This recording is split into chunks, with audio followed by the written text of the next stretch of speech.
ona bo'lishi o'zi hamma ham qila olmaydi onalikni. Onaman deydi, lekin u ona emas. Ona, qaynona ham ona. Mana hozirgi ko'p mavzular bo'lib turibdi. Menga juda ham shu narsa juda ham tegib ketdi. Kelinni oyligini menga olib kelib berish kerak degan narsani menga juda ham o'sha ayolga rahmim keldi.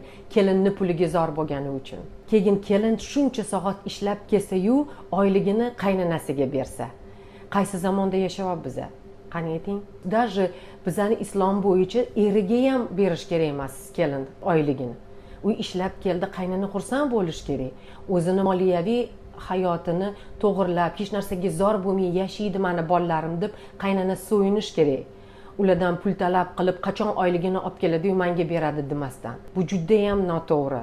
Juda ham yo'q, kelinni oyligiga qarab qo'ygan joyi bormidi? Rahmim keladi unaqa qaynonalarga, что o'tirib kelinini pulini poylab o'tirganligi. Bu ayanchli holat. Meni ham o'zimning kelinim bor. Agar meni kelinim ishlasa, men xursand bo'laman. O'zini kerakli narsasiga pulini ishlatsa yoki o'zi shu bilan xursand bo'lsa, men xursandman. Chunki u meni xonadonimda.